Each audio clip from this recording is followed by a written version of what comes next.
Kanpur Uttar Pradesh jewellers association ने शुक्रवार को अपने नयागंज कार्यालय में बैठक की। यह बैठक प्रदेश अध्यक्ष मुकुल वर्मा एवं प्रदेश महामंत्री पुष्पेंद्र जायसवाल की अध्यक्षता में हुई, जिसमें सर्राफा व्यापारियों की व्यापारिक समस्याओं पर चर्चा हुई।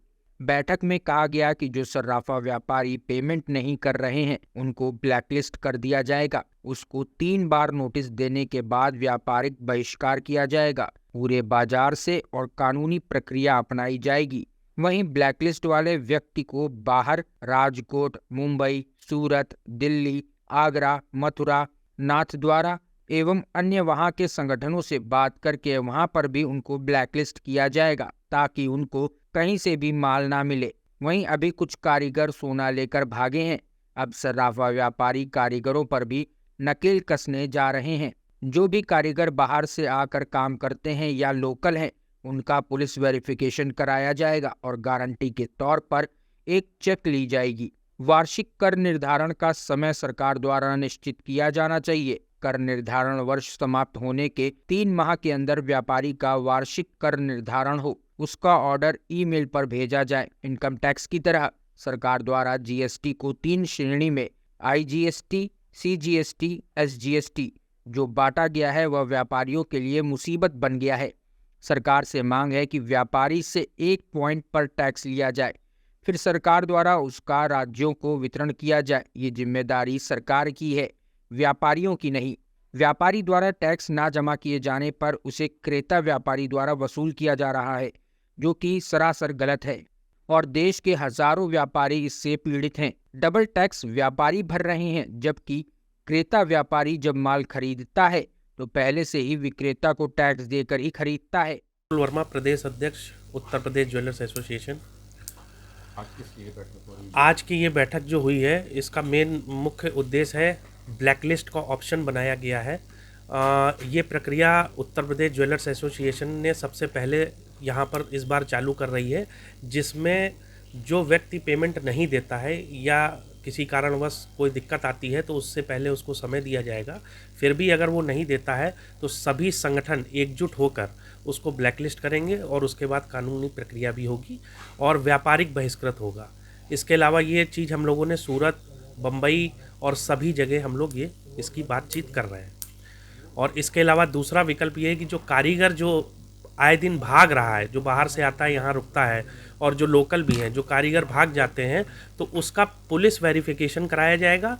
पुलिस वेरिफिकेशन कराने से ये होगा कि उसकी सभी जानकारियाँ उपलब्ध हो जाएंगी और उपलब्ध होने के बाद कहीं ना कहीं वो इस चीज़ से डरेगा।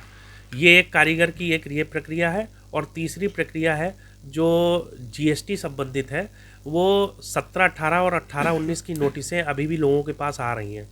उसमें सरकार ने ये जीएसटी विभाग ने अभी कुछ दिन पहले कहा था कि वो निरस्त कर दी गई हैं, लेकिन उसके बाद भी नोटिसें आ रही हैं और अनहक व्यापारी को परेशान किया जा रहा है। तो इस विषय में हम सभी लोग इकट्ठा हुए हैं। और हाल ही में जो बेकनगंज में जो घटना घटी है, वो 20 लाख की जो लेकर भाग गए हैं, उसके लिए हम यही कहेंगे कि सरकार इसमें सख्त रवैया अपनाते हुए जल्द से जल्द आरोपी को पकड़कर सामने लाएं और लोगों का भला करें। कि उनको ब्लैकलिस्ट किया जाएगा और उनके लिए एक व्यापारिक ग्रुप भी बनाया जाएगा। यहाँ से लेकर राजकोट, बम्बई, गुजरात, सूरत तक उनको माल लेने में पाबंदी होगी, भाइयों को सुविधा होगी। और हम अपने व्यापारी भाइयों से ये भी निवेदन करेंगे कि अगर कोई माल लेने आता है उनसे, तो वो उनसे कृपया करके, माल तो उधार ले रहा है लेकिन आपके पास कोई गारंटी नहीं है, तो आप एक उनसे चेक ले लें। अगर भविष्य में कोई वाद विवाद होता है, उसके पास एक प्रूफ तो होगा। उस चेक को आप लगा के बैंक में अगर डिसऑनर करा देते तो उस व्यक्ति के खिलाफ आप मुकदमा करके अपने रकम की रिकवरी कर सकते हैं। जो अभी तक ये सबसे बड़ी समस्याएं हम लोगों की व्यापारियों की रही हैं।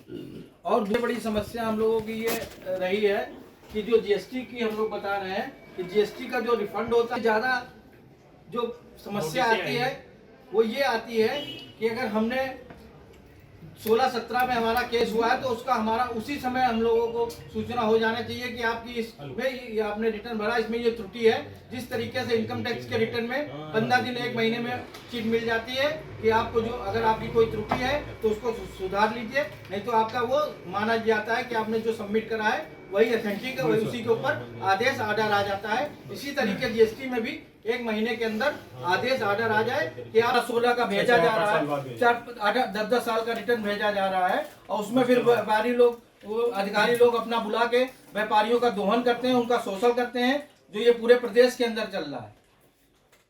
Hey there. Subscribe to my channel and also press this bell icon so you can get latest video notifications. And this is absolutely free.